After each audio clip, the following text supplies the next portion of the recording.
Chef Bobby Flay, Bobby Flay, as my mom says, just went on a very relaxing vacation to northern Italy, specifically northern Umbria, and he brought back some incredible recipes, which he's here to share with us. Good morning, Bobby. Good morning. Good morning. You also brought back some pictures. I want to see your vacation pictures. I was very relaxed. We rented a house in the hills of Umbria, and it was just amazing. Whenever I go to nice a place hat, like, Bobby. whenever I go to a place, my dad calls it that my Al Pacino hat. Whenever I go to a place to relax for a while, I always want to cook the food of the place. And so the thing that I learned about Umbria is it's really very meat oriented. Very little fish, lots of pork, lots of wild boar.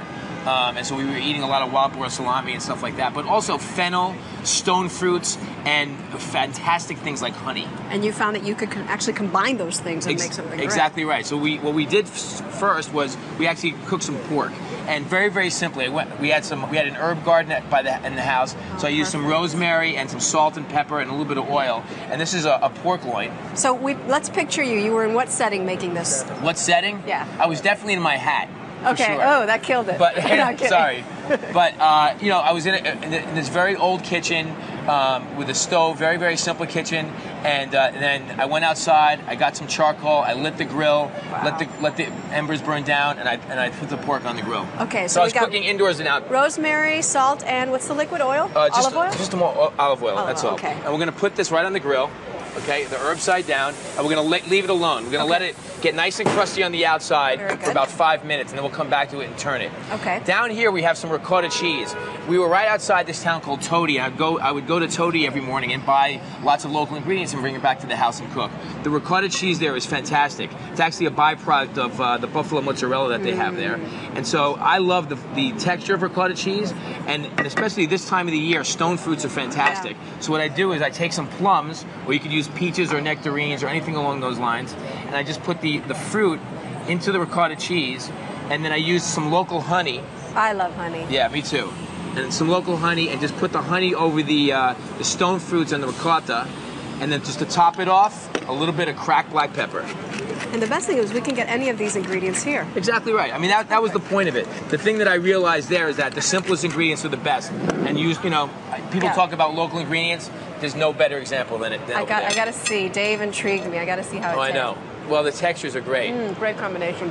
Okay. How do we know, real quick, I've wondered, a good plum, a good peach? Well, when you say good, first of all, you don't want it to be bruised, but also for ripeness, you want it to have some give to it when you kind of hold on to it. Perfect. This is not quite ripe enough, but maybe one more day. And then you used fruit in here as well? Okay.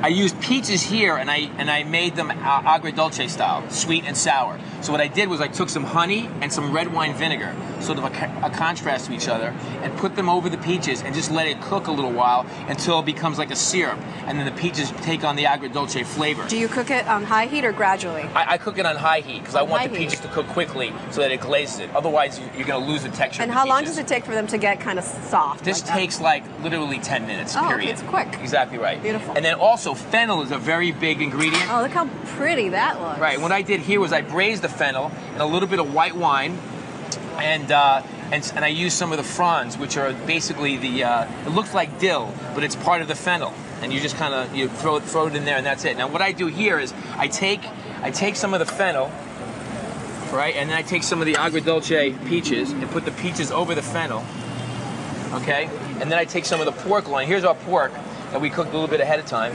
and I just take some of the pork and a little bit of our ricotta cheese, and to me this is like a really perfect meal, I agree. Hanging out in Umbria. By the way, in Umbria it always tastes better.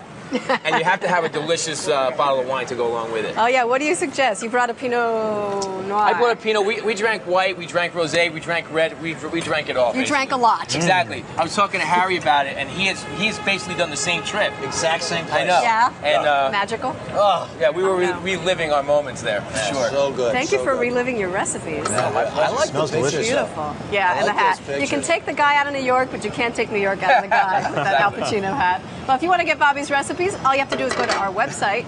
We're putting them up on earlyshow.cbsnews.com. Do you do an Al Pacino imitation as well? No, I don't. Absolutely not. Right. I can't do. We're going to do some French cooking tomorrow. We're going to be in Quebec City tomorrow morning. Yeah. Oh, nice. We're going to be making crepes. Are you going? Yeah. All right. You want to carpool? Sure, let's go.